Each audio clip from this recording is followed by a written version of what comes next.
प्रातः शुभम मंगलम भवती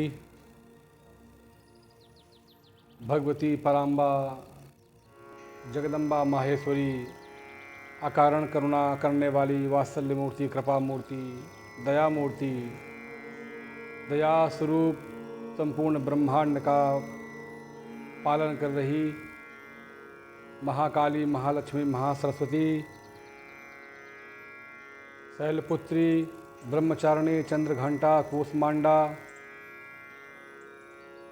कात्यायनी, कालरात्रि, महागौरी, सिद्धधात्री के अलावा छिन्नमस्तिका, धूमावती, बागुलामुखी, त्रिपुर सुंदरी ललितांबा, बागुलामुखी, दसों महाविद्याओं के श्री पावन चरणों में हृदय से प्रणाम करते हुए भगवती पराम्बा अकारण करुणा करने वाली माता गंगा साक्षात निरंतर दर्शन दे रही और प्रत्यक्ष रूप से जगत का कल्याण, भक्तों का कल्याण, जीव मात्र का कल्याण करने के लिए उद्यत माता श्री गंगा के पावन चरणों में हृदयपूर्वक प्रणाम करते हुए जिनके सन्निकट हम सभी लोग विराजित हैं, बैठे हुए हैं, जिनके संवर्धन में, जिनके सानिध्य में, जिनकी कृपा छाँव में हम सभी जीवन यापन सहज भाव से कर पा रहे हैं, ऐसे देवादिदेव भूत भावन भगवान महाकाल, भगवान विश्वनाथ, रामेश्वर, ओमकारेश्वर, ममलेश्वर, भीमाशंकर, वैद्यनाथ, सोमनाथ, पशुपतिनाथ, केदारनाथ, मुक्तिनाथ, आनंदेश्वर, सिद्धनाथ, जागेश्वर, नागेश्वर, खेरेश्वर, पशुपतिनाथ, भगवान विश्वनाथ, सिद्धनाथ के श्री चरणों में प्रणाम करते हुए और संपूर्ण ब्रह्मांड के जिनके द्वारा ये सृष्टि का संचालन कुशलतापूर्वक संचालित है, ऐसे देवताओं को, यक्षों को, गंधर्वों को, राक्षसों को, भूतों को, प्रेतों को, सिद्धों को, चरणों को, गंधर्वों को, मनुष्यों को और थलचर, नभचर, जलचर जीव जंतुओं को, आकाश में विचरण करने वाले, जल में रहने वाले, धरती में रहने वाले समस्त जीव मात्र को इस शारदीय नवरात्र की पावन पावन मंगल कामनाएं, शुभकामनाएं प्रेषित करता हुआ ये हम सभी के जीवन में शक्ति के जागरण के रूप में नवरात्र आते हैं, क्योंकि प्रकृति भी परिवर्तन की ओर प्रवेश कर रही होती है। ये शारदीय नवरात्र का जो शुभ, पावन, सुंदर समय है, ये हम लोग धीरे धीरे शरद और शिशिर ऋतु की ओर प्रवेश करें। इसके लिए हम सभी लोग प्राकृतिक रूप से, शारीरिक रूप से, मानसिक रूप से सक्षम भी हो जाएं, उस प्रकृति में ढल जाएं, उसी प्रकृति के अनुरूप हो जाएं, उस प्रकृति में समावेशी व्यवस्था हो, हमारा तालमेल, हमारा सामंजस्य ठीक से बैठे शिशिर और शरद ऋतु में। इसलिए ये 9 दिन जो है वो परम साधना के दिन है, परम परिवर्तन के दिन है, शक्ति के जागरण के दिन है, प्रकृति के रूप, प्रकृति के अनुरूप ढलने के दिन है। तो मैं उस चर्चा करूं, उसके प्रथम शब्दांजलि और भावांजलि, जो श्लोक होते हैं, शब्द होते हैं, मंत्र होते हैं, अक्षर होते हैं, जो दोहा और छंद और चौपाई और सोरठा होते हैं, ये भावों की एक तरीके से अभिव्यक्ति ही है कि जो पवित्र भाव, जो श्रेष्ठ भाव, जो आध्यात्मिक भाव, जो धार्मिक भाव मन में हमारे होते हैं, तो छंदों के माध्यम से, वो श्लोकों के माध्यम से, मंत्रों के माध्यम से, चौपाइयों के माध्यम से, दोहों के माध्यम से, सोरठों के माध्यम से, भजनों के माध्यम से प्रकट होते हैं। और कभी कभी तो मौन ही सब भाव प्रकट होते हैं। तो श्रीमद्गणेशं जगदम्बिकां श्रियं श्रियां देवनदीं च विष्णु सत्यं श्रियं मोदकमञ्जुहस्तं गोपाल बालम हनुमन्तमीडे त्वं वैष्णवी शक्तिरनन्तवीर्या विश्वस्य बीजं परमासि माया सम्मोहितं देवी समस्तमेतत् त्वं वै प्रसन्ना भूयि मुक्तिहेतु दुर्गे स्मृता हरसि भीतिमशेषजन्तौ स्वस्ति स्मृता मतिमतीव शुभं ददासि दारिद्र्यदुःखभय हारणिका त्वदन्या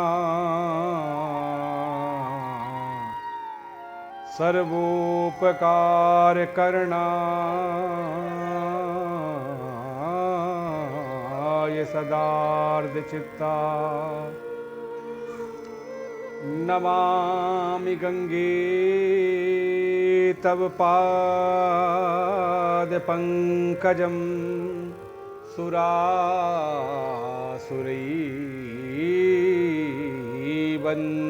सुरासुरैर्वन्दितदिव्यरूपं भुक्तिं च मुक्तिं च ददासि नित्यं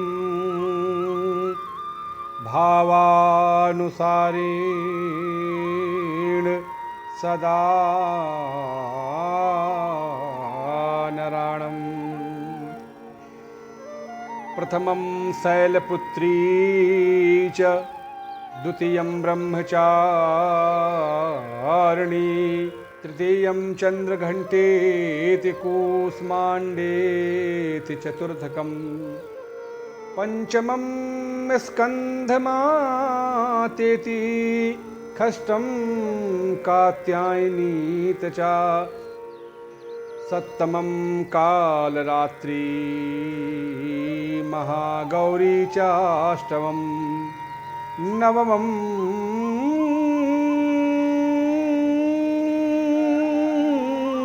सिद्धधात्री च नवदुर्गा प्रकीर्तिता। आज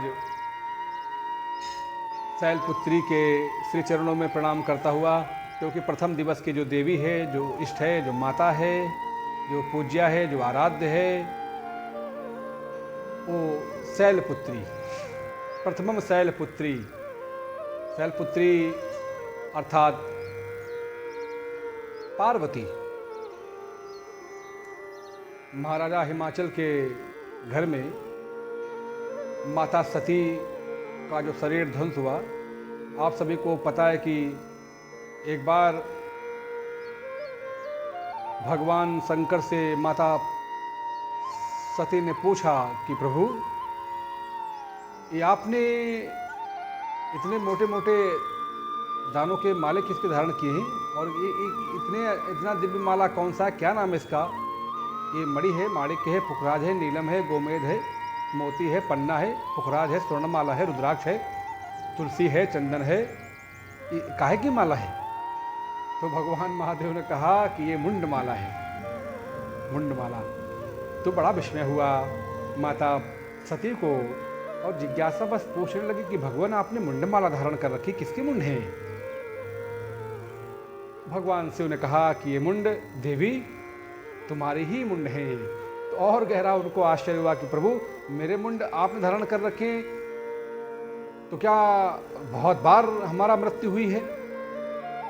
बहुत बार मेरा जन्म हुआ है?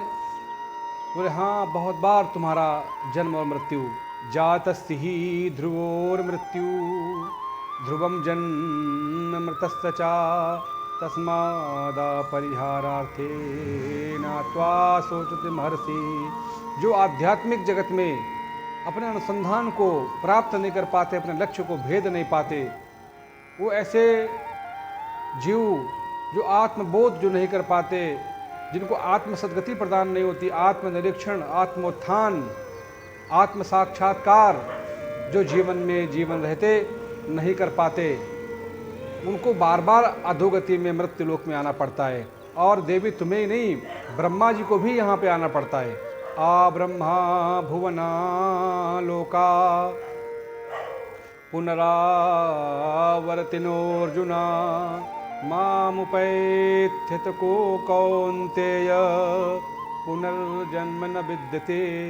अगर पुनर्जन्म बार बार जन्म नहीं लेना चाहते हो तो श्री हरि का शरण लेना पड़ेगा, अर्थात उसके मंत्र स्वरूप है, ओंकार स्वरूप है, जो राम स्वरूप है, कृष्ण स्वरूप है, हरि स्वरूप है, जिसके अनेकानेक नाम हो सकते हैं। भगवान नारायण कहते हैं कि एको हम बहुश्यामी, मैं बहुत हूँ, लखों लखों करोड़ों करोड़ों और अनंत अनंत नाम मेरे हैं, रूप मेरे हैं, गुण मेरे हैं, अनंत अनंत।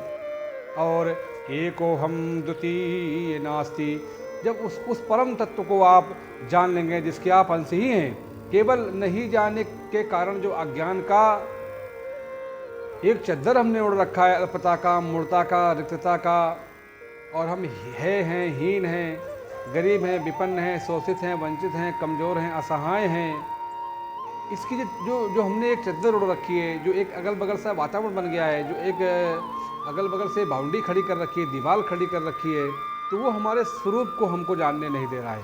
तो हे देवी सती, उस आप अपने स्वरूप को नहीं जानने के कारण आपके बार बार जन्म होते हैं। इसलिए रात्रिम सहस्रयुग पर्यंता महर् यदि ब्राह्मणो विदु रात्रिम युग सहस्रांताम ते अहोरात्रिविदो जना। ब्रह्मा जी के 100 साल अपनी उम्र पूरी करके उनका भी शरीर शांत हो जाता है। 1000 द्वापर, 1000 त्रेता, 1000 कलयुग, 1000 सतयुग, सहस्र युग पर्यंत। और इतनी ही बड़ी रात्रि ये ब्रह्मा जी का एक दिन हुआ। 1000 द्वापर, 1000 त्रेता, 1000 कलयुग, 1000 सतयुग मिला के एक दिन 12 घंटे। सहस्र युग पर्यंत महर् यद ब्राह्मणो विदु, और रात्रिम युग सहस्रांताम ते अहोरात्रिविदो जना। और ऐसी ही रात्रि होती है, रात्रि में भी 1000 कलयुग, 1000 द्वापर, 1000 त्रेता, 1000 माने 8000 सब मिला के चारों 2-2 हजार को मिला के एक दिन रात होता था, 24 घंटे ब्रह्मा जी की। और ऐसे 100 साल की जब आयु पूरी करते हैं तो उनका भी शरीर शांत हो जाता है।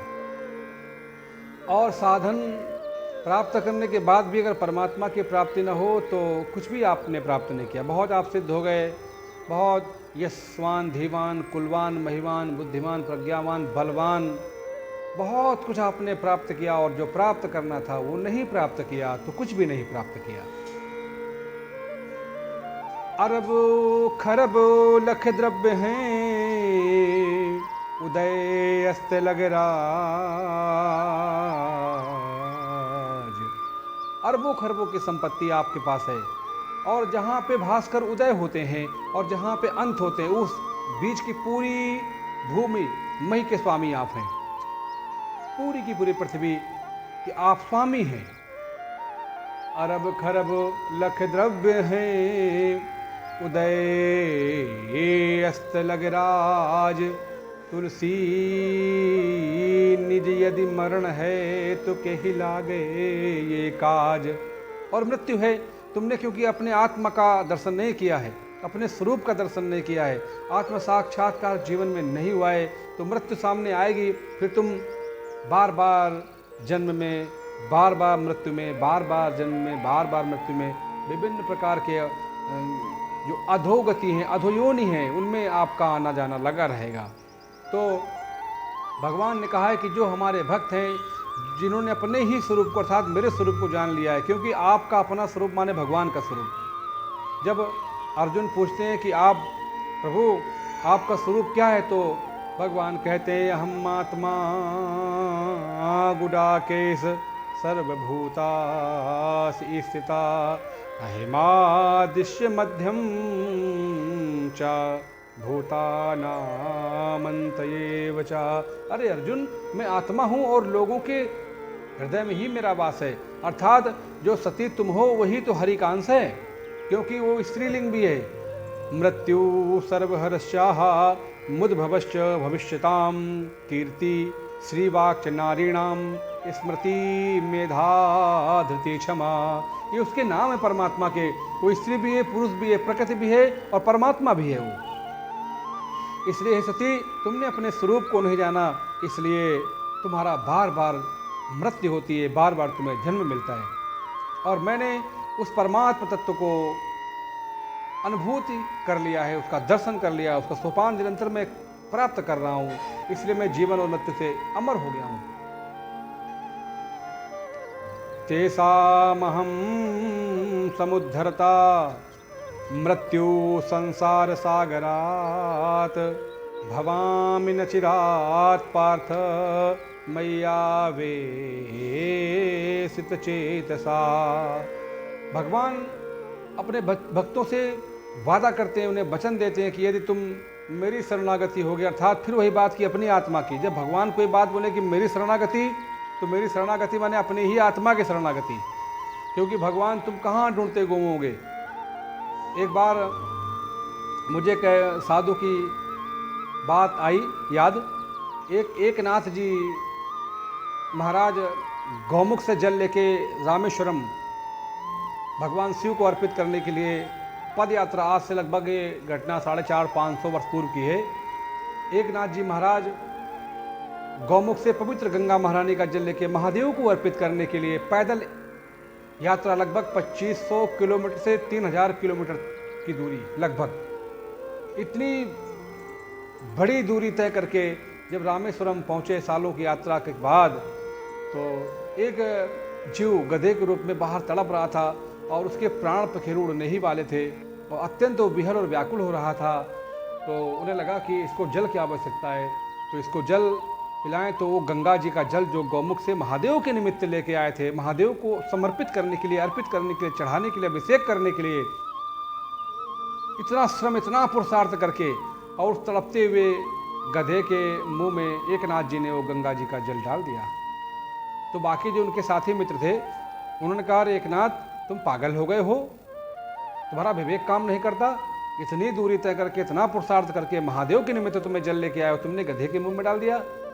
बोले, अरे भाई, हो सकता है कि तुमको मंदिर में जाने के बाद से महादेव का दर्शन हो, मुझे बाहर ही हो गया, अंदर जाने नहीं पड़ा। तो मुझे महादेव का ही आदेश हुआ कि इसको अंतरात्मा से वो चैतन्य आवाज़ आई, वो आवाज़ आई, अनुभूति आई कि अरे कहाँ जा रहा है, मुझे ही पिला दे, कि जीव तड़प रहा है। तो मुझे लगा कि महादेव का आदेश है, मैंने इस गधे के मुंह में वो जल डाल दिया। अब राम जाने क्या होगा, मेरा तो अभिषेक हो गया। तो महादेव ऐसी सत्य घटना है कि प्रकट हो गए, क्योंकि परमात्मा कंकड़ कंकड़ में शंकर है। ऐसी कोई ब्रह्मांड में जगह नहीं है। भू भुवा स्वातपा महाजना सत्यम, पृथ्वी अतल बितल सुतल तलातल धरातल पाताल में जहाँ पे वो शक्ति नहीं है, उसकी सत्ता नहीं है। प्रकट हो गया गद्दे के अंदर, क्योंकि कंकड़ कंकड़ में शंकर है। ये हमारी संस्कृति है। दूसरा, हम शिव के विषय में मानते हैं कि शिव स्मशान घाट के वासी हैं, शमशान घाट के वासी भगवान महादेव। तो ऐसी कौन सी जगह है, मेरा ये नजरिया है, मेरा ये निजी मत है, मेरा ये दृष्टिकोण है, मेरा मानना है, मेरा चिंतन इस विषय में है कि ऐसी कौन सी जगह है पूरे धरती में जहाँ पे शमशान घाट नहीं है।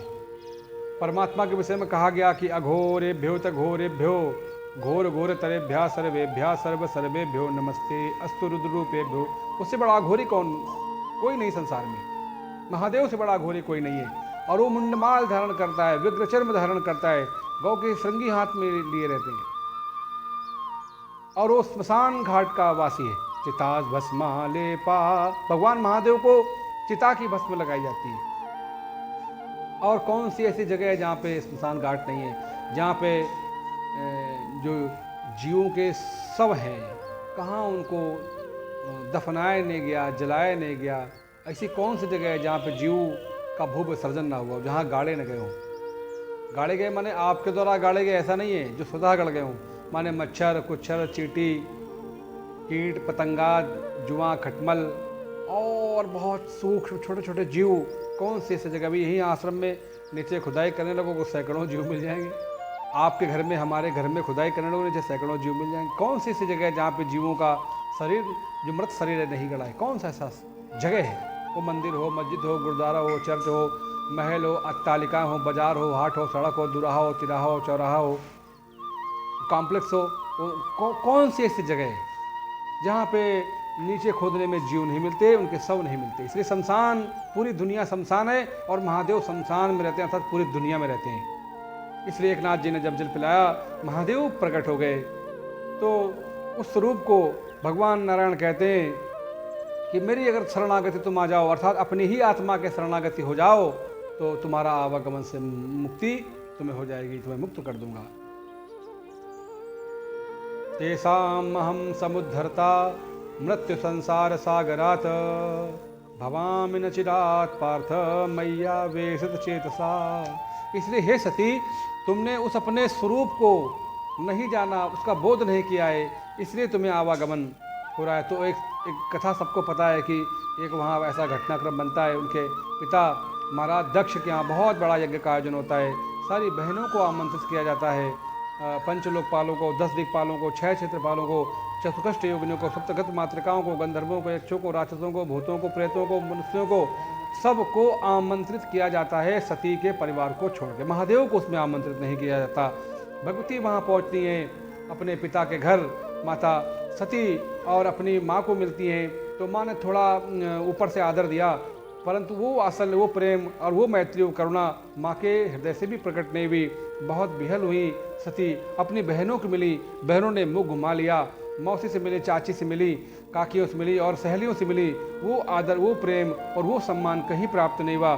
भागी भागी एक गौशाला में गई और महाराज दक्ष ने भी वो आदर नहीं दिया जो सती को पूर्व में आने में जो वात्सल्य, प्रेम, करुणा, मैत्री मिला करती थी, वो प्राप्त नहीं हुआ। माता बहुत बिहल हो गई और अपमान के घूंट पी कर उनका हृदय एकदम फटा जा रहा था। और यज्ञशाला में जब देखा भगवती सती ने, तो उसमें सर्वतोभद्र मंडल था, चतुष्ट योगिनी मंडल था, सप्तगत मातृकाओं के स्थान था, सभी देवताओं के प्रति उसमें कलश की स्थापना थी, और परंतु उसमें लिंगतोभद्र मंडल नहीं था, अर्थात शिव का उसमें स्थान नहीं था। जब भगवती माता सती ने देखा कि मेरे पति का यहाँ पे तिरस्कार है, अनादर है, अपमान है, अवहेलना है, तो उस स्थान में मुझे एक पल भी जिंदा रहने का अधिकार नहीं है। सर्वाणि इंद्रिय कर्माणि प्राण कर्माणि चापरे आत्मसंयम योगाग्नि जुहते ज्ञान दीपते। भगवती पराम्बा सती ने अपने प्राणों को अपने बस में कर लिया, अपने सारे द्वारों को बंद कर लिया। मयि सर्वाणि कर्माणि, भगवती पराम्बा सती ने इतना क्रोध प्रकट किया, अपने सारे द्वारों को बंद करके अग्नि प्रकट हो गई, आत्म अग्नि प्रकट हो गई अंदर। सर्वाणि इंद्रिय कर्माणि प्राण कर्माणि चापरे आत्म संयम योग अग्नि, योग अग्नि प्रकट हो गई, आत्म अग्नि प्रकट हो गई। आत्म संयम योग अग्नि जुहती ज्ञान दीपते। भगवती पराम्बा वही योग अग्नि प्रकट करके उसी में धूं धूं करके जल गई। वो शरीर माता सती का जल गया। और ये सूचना कैलाश में महादेव के पास जाती है। महादेव अत्यंत क्रोधित होते हैं और एक वीरभद्र नामक अपने गण को, अपने अमात्य को सैकड़ों भूतों प्रेतों की सेना के साथ दक्ष की राज्य की ओर प्रस्थान कराते हैं। आप सभी को पता है कि वीरभद्र ने फिर वहाँ पे कितना बीभत्स और भयंकर तांडव किया है। सब यज्ञ को ध्वंस कर दिया, दक्ष का मुंड काट दिया और मलमूत्र का त्याग कर दिया। हवन कुंड में यज्ञ पूरी तरीके से ध्वंस हुआ। फिर भगवान ब्रह्मा और विष्णु जी के हस्तक्षेप से, उनके प्रार्थना और आग्रह से महादेव पुनः प्रसन्न हुए। और ऐसी कथा है कि दक्ष को बकरे का सिर लगाया गया। कभी आपने देखा हो कि हम लोग जब महादेव के मंदिर में जाते हैं, शिव मंदिर में जाते हैं, शिवालय में, तो हम लोग गाल बजाते हैं। गाल के बजाय निहाल कर देते हैं। चंदन चढ़ाए चक्रवर्ती कर देते और चावल चढ़ाए 14 लोक दे देते।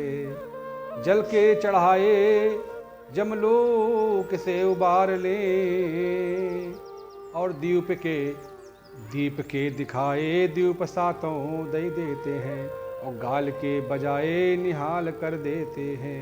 गाल के बजाने से परमात्मा बड़ी प्रसन्नता व्यक्त करते हैं।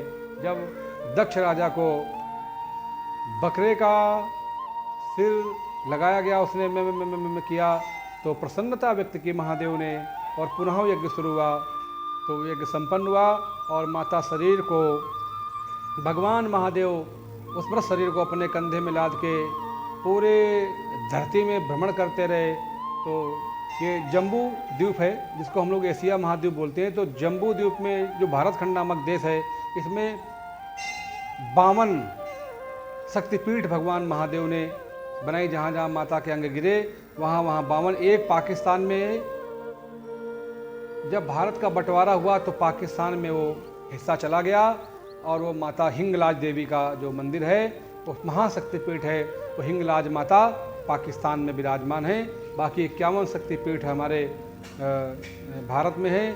तो आज का सत्संग हम सभी लोग, आप सभी के जीवन में शैलपुत्री माता कैसे जन्म हुआ, अगला अगर संभव हो सकेगा, भगवती गंगा की कृपा होगी तो कल बताएंगे कि सती का जन्म कैसे हुआ। आज सती का शरीर शांत हुआ, पार्वती का जन्म कैसे हुआ, क्योंकि आज शैलपुत्री का दिन है, अर्थात पार्वती का ही दिन है। प्रथमम शैलपुत्री द्वितीयम ब्रह्मचारिणी। इसलिए कल पार्वती माता के जन्म के विषय में अगर संभव हो सकेगा, समय रहेगा, माता की कृपा होगी तो हम आपके समक्ष वार्ता प्रस्तुत करेंगे। बोलो दुर्गा माता की जय। एक मंत्र मेरे साथ में आप सभी लोग गुनगुनाइए। अगर आप लोग कोई बहुत पूजा का क्रम नहीं जानते हैं, बहुत आपको कर्मकांड नहीं पता, तो ऐं ह्रीं क्लीं चामुंडाय विच्चय, ये भगवती का, दुर्गा का बीज मंत्र है। अगर कलश रखते समय, धूप दिखाते समय, दीप दिखाते समय, चंदन लगाते समय, चुनरी उड़ाते समय, भोग लगाते समय अगर आपको बहुत विधि विधान नहीं पता तो केवल बीज मंत्र है ओम ऐं ह्रीं क्लीं चामुंडाय विच्चय से कलश की स्थापना करिए।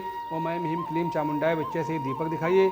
ओम ऐं ह्रीं क्लीं चामुंडाय विच्चय दक्षिणा, भोग, बतासा जो भी अर्पित करना हो माता के श्री चरणों में वो आप इसी मंत्र से अर्पित कर सकते हैं और कलश की स्थापना भी इसी मंत्र से कर सकते हैं और इसी मंत्र का जप कर सकते हैं। इसी मंत्र को माता के हाथ में जप करने के बाद समर्पित कर दीजिए। तो ऐं ह्रीं क्लीं चामुंडाय विच्चय महामंत्र है।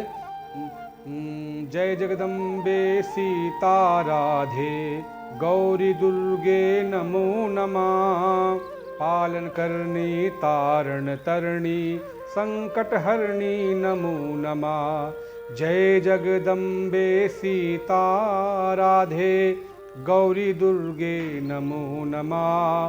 पालन करनी तारण तरणी संकट हरणी नमो नमः। ओम